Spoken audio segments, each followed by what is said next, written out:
పోసాని కృష్ణ మురళి నోరు విప్పారు. తను చేసిన వివాదాస్పద వ్యాఖ్యలకు కారణం ఏంటో చెప్పారు. తనతో ఆ వివాదాస్పద వ్యాఖ్యలు చేయించింది ఎవరో చెప్పారు.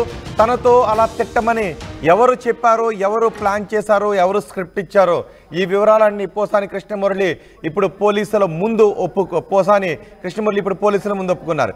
వైసీపీ నేత సజ్జల రామకృష్ణారెడ్డి స్క్రిప్ట్ ప్లాన్ ప్రకారమే తను ప్రెస్ మీట్ పెట్టి ఆ వివాదాస్పద వ్యాఖ్యలు చేశాను అని పోసాని కృష్ణమురళి ఒప్పుకున్నట్టుగా తెలుస్తోంది. ప్రెస్ మీట్లో పవన్ కళ్యాణ్ వ్యక్తిగతంగా తిట్టారు పోసాని కృష్ణమురళి. అయితే తను చేసిన ఆ వివాదాస్పద వ్యాఖ్యలు, ఆ బండ బూతులు తిట్టడానికి కారణం సజ్జల రామకృష్ణారెడ్డి అని పోసాని కృష్ణమురళి చెప్తున్నారు. ప్రెస్ మీట్ పెట్టి మరి బండ బూతులు తిట్టారు పోసాని కృష్ణమురళి. తాను తిట్టిన వీడియోలను సజ్జల భార్గవ్ సోషల్ మీడియాలో వైరల్ చేశాడు అని పోసాని కృష్ణమురళి చెప్తున్నాడు. వైసీపీ రాజకీయ లబ్ధి కోసమే ఈ వివాదాస్పద వ్యాఖ్యలు తనతో చేయించారు అని పోసాని కృష్ణమురళి చెప్తున్నారు.